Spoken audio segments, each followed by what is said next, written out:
Good morning, everyone. Today's topic is cohesion in software design. देखिए, आप सभी students project बनाते हैं, इवन इस सेमेस्टर में भी आपने प्रोजेक्ट बनाया होगा। तो जो भी आप प्रोजेक्ट बनाते हैं, एक सॉफ्टवेयर को डेवलप कर रहे हैं आप, ठीक है? इस प्रोजेक्ट को बनाने के लिए you will have to take care of two techniques. One is cohesion and another one is coupling. Cohesion and another one is coupling. ठीक है, तो आप ये जो प्रोजेक्ट बना रहे हैं, सॉफ्टवेयर का कोड लिख रहे हैं यहाँ पर, तो आपको यहाँ पे प्रोजेक्ट में दो चीज़ों का ध्यान रखना है, कोहेजन का और कपलिंग का।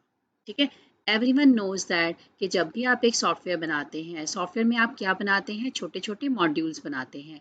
जैसे मान लीजिए मैंने मॉड्यूल M1 बनाया, मॉड्यूल M2 बनाया, मॉड्यूल M3 बनाया, मॉड्यूल M4 बनाया। तो आपने क्या किया, अपने प्रोजेक्ट को छोटे छोटे पार्ट्स में डिवाइड कर दिया। यू कैन से दैट छोटे छोटे मॉड्यूल्स में डिवाइड कर दिया। तो अगर आपका ये एक प्रोजेक्ट है तो एक प्रोजेक्ट को मैंने कितने मॉड्यूल्स में डिवाइड कर दिया, 4 मॉड्यूल्स में डिवाइड कर दिया।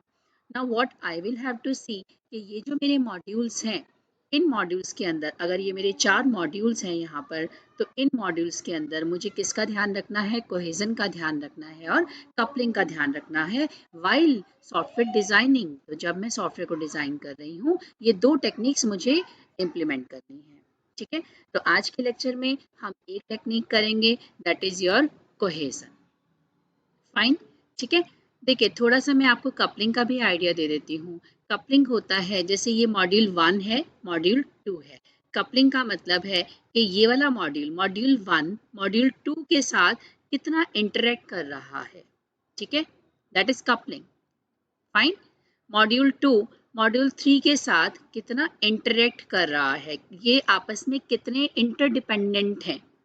ठीक है, तो अभी जो हम करेंगे दैट इज कोहेजन। देखिए, अब कोहेजन पे आ जाते हैं। कोहेजन क्या कहता है, मान लीजिए ये मॉड्यूल 1 है। ठीक है, तो कोहेजन क्या होता है कि मॉड्यूल 1 के अंदर जो कंपोनेंट्स हैं, ये जो मॉड्यूल 1 मैं बना रही हूँ, इसके अंदर मैं जो भी फंक्शंस लिखूंगी, इसके अंदर मैं जो भी कोड लिखूंगी, वो कितना ज़्यादा इंटर रिलेटेड है, आपस में कितना ज़्यादा इंटर रिलेटेड है। फाइन, तो ये क्या है आपका कोहेजन। कोहेजन, तो अगेन रिपीटिंग, कोहेजन का मतलब है कि आप एक मॉड्यूल के अंदर जो एलिमेंट्स डाल रहे हैं, इसके अंदर जो ये जो कंपोनेंट्स आप अंदर लिख रहे हैं, ये आपस में कितने रिलेटेड हैं, दैट इज योर कोहेजन। और कपलिंग क्या होता है, that is coupling. Coupling means कि दो मॉड्यूल्स आपस में कितने ज़्यादा डिपेंड कर रहे हैं, दे आर इंटरडिपेंडेंट। तो यहाँ पर देखिए, यहाँ पर हम बात कर रहे हैं इंट्रा इंट्रा कि इसके अंदर जो कंपोनेंट्स हैं वो कितने ज़्यादा रिलेटेड हैं। तो कोहेजन के अंदर मैं क्या देखूंगी, मैं इंट्रा डिपेंडेबिलिटी देखूंगी कि मैं इसके अंदर वो कंपोनेंट्स रखूंगी जो एक दूसरे से बहुत ज़्यादा रिलेट कर रहे हैं।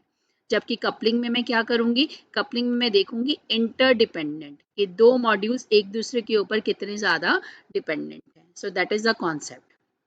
एक और आपको एग्जांपल देती हूँ।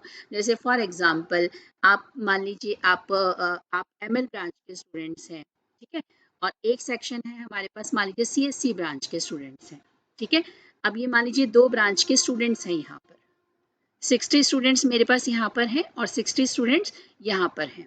ठीक है, तो कोहेजन क्या होता है कि सीएससी ब्रांच के स्टूडेंट्स आपस में कितने रिलेटेड हैं।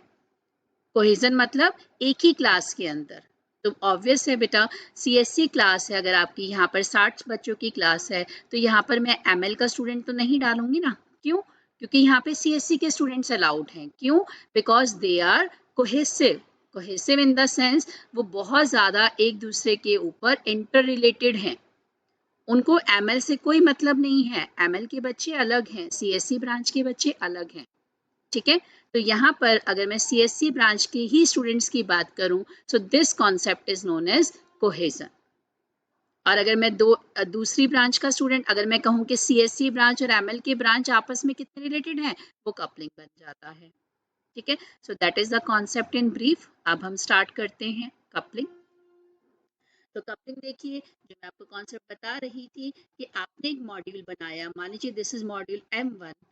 तो ये मॉड्यूल इस मॉड्यूल की स्ट्रेंथ कितनी है, स्ट्रेंथ इन द सेंस ये मॉड्यूल के अंदर में, देखिए मैं अंदर की बात कर रही हूँ, मैं मॉड्यूल M2 M3 M4 की बात नहीं कर रही हूँ, मैं एक ही मॉड्यूल M1 की बात कर रही हूँ।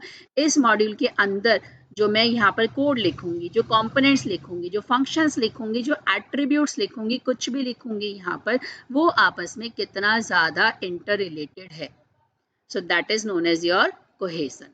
ठीक है, तो यहाँ देखिए अब थोड़ा सा थ्योरी पार्ट कर लेते हैं। कोहेजन का मतलब होता है ग्रुपिंग करना, तो यहाँ पर मतलब है इंट्रा मॉड्यूल की, एक मॉड्यूल के अंदर कितनी बाइंडिंग है। ऑब्वियस है बेटा, इस मॉड्यूल के अंदर मैं वही एलिमेंट्स रखूंगी जो मॉड्यूल M1 से रिलेट कर रहे हूँ। ठीक है, जैसे फॉर एग्जांपल एक और एग्जांपल ले लीजिए, मान लीजिए मैंने एक मॉड्यूल बनाया इनकम टैक्स निकालने के लिए। मान लीजिए ये एक मॉड्यूल है, ठीक है, जैसे इनकम टैक्स निकालना है मुझे, तो बेटा इनकम टैक्स निकालने के लिए मुझे क्या चाहिए, कौन से वेरिएबल चाहिए, मुझे एम्प्लॉय की सैलरी चाहिए, ठीक है, एम्प्लॉय का नाम चाहिए, मुझे सिर्फ 2-3 वेरिएबल चाहिए। ठीक है, और मैं यहाँ पर क्या करूँगी, इनकम टैक्स निकालने का फॉर्मूला अप्लाई करूँगी और इनकम टैक्स निकल जाएगा।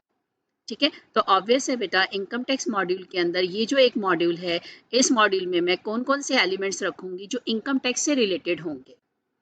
मैं इसके अंदर एम्प्लॉय का टूर अगर एम्प्लॉय ने कहीं पर टूर किया है, कहीं विजिट किया है, मैं वो इन्फॉर्मेशन इसमें नहीं डालूंगी। क्यों? क्योंकि ये मॉड्यूल क्या है, ये मॉड्यूल किसके बारे में है, एम्प्लॉय की सैलरी के ऊपर इनकम टैक्स निकालने के लिए, तो मुझे एम्प्लॉय के टूर की इन्फॉर्मेशन की जरूरत नहीं है। ठीक है, so that is the cohesion. तो कोहेजन मीन्स मैं इसके अंदर वो वाला डाटा रखूंगी, वो वाले एलिमेंट्स रखूंगी जो मेरे पास, जो मुझे इनकम टैक्स से रिलेट कर रहे हैं। ठीक है, so it is known as intramodule binding. So it measures the degree to which elements of a module are interrelated. इस मॉड्यूल के एलिमेंट्स आपस में कितने ज्यादा इंटररिलेटेड हैं. It shows the relation within the module and modules relative functional strength. जितना ज्यादा cohesion होगा उतना ज्यादा स्ट्रेंथ होगी. ठीक है, cohesion should be high, yes, एक मॉड्यूल के अंदर कोहेजन ज्यादा होना चाहिए. ठीक है, और इवन बेटा कपलिंग लेस होना चाहिए. कपलिंग मतलब मॉड्यूल 1 मॉड्यूल 2 के ऊपर जो इंटरडिपेंडेबिलिटी है वो कितनी होनी चाहिए, कम होनी चाहिए. दैट इज कपलिंग कम होना चाहिए, लेकिन हाँ कोहेजन जो है, कोहेजन क्या होना चाहिए, ज्यादा होना चाहिए जब भी आप सॉफ्टवेयर डिजाइन करते हैं. ठीक है, तो बेसिकली मॉड्यूल क्या करता है, एक सिंगल कॉन्सेप्ट की बात करता है. जैसे अभी आपने देखा मैंने इनकम टैक्स की बात की, तो इनकम टैक्स का मॉड्यूल है, तो इसमें सारे एलिमेंट्स इनकम टैक्स से रिलेटेड होंगे. So the focus is on single concept, और इसमें हम क्या करते हैं, सारे मेथड, सारे जो एट्रीब्यूट्स हैं, हम मॉड्यूल के अंदर क्या करते हैं, बाइंड कर देते हैं, कंबाइन कर देते हैं इन केस ऑफ कोहेजन. ठीक है, सो नेक्स्ट देखते हैं, there are different types of cohesion. तो